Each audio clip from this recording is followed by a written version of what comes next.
DA নিয়ে আবারও খুব গুরুত্বপূর্ণ আপডেট। বকেয়া ডিএর দাবিতে ১৩ই মার্চ রাজ্য জুড়ে ধর্মঘটের ডাক যৌথ মঞ্চের। তো ভিডিওটি 1 সেকেন্ডের জন্য স্কিপ করবেন না, পুরোটা দেখবেন। চ্যানেলে নতুন হয়ে থাকলে অবশ্যই চ্যানেলটিকে সাবস্ক্রাইব করবেন এবং আমাদের পাশে থাকবেন। তো ভিডিওটি শুরু করা যাক।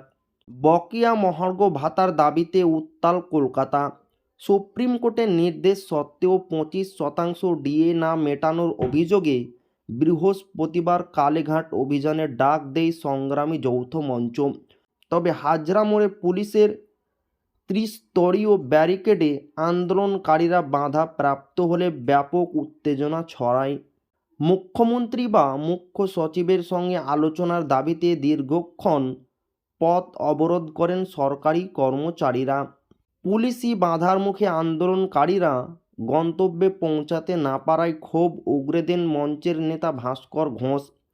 তার অভিযোগ, সরকার সুপ্রিম কোর্টের আইনি নির্দেশ অমান্য করে পুলিশ দিয়ে কণ্ঠরোধের চেষ্টা করছে। প্রশাসনের অনড় মনোভাবের প্রতিবাদে এবং আলোচনার পথ বন্ধ হওয়ায় এবার আন্দোলনের ঝাঁজ বাড়ানোর হুঁশিয়ারি দিয়েছেন সংগঠনটি। আন্দোলনকারীরা সাফ জানিয়েছেন, সেমিফাইনাল শেষ, ফাইনাল খেলা হবে ১৩ই মার্চ। ওই দিন রাজ্য জুড়ে পূর্ণ ধর্মঘটের ডাক দিয়ে সমস্ত সরকারি দপ্তর ও আদালত স্তব্ধ করে দেওয়ার পরিকল্পনা নেওয়া হয়েছে। দাবি না মিটলে আগামী মাসে বড়সড় প্রশাসনিক অচলাবস্থার সতর্ক বার্তা দিয়ে এদিন মাঠ ছাড়েন বিক্ষোভকারীরা।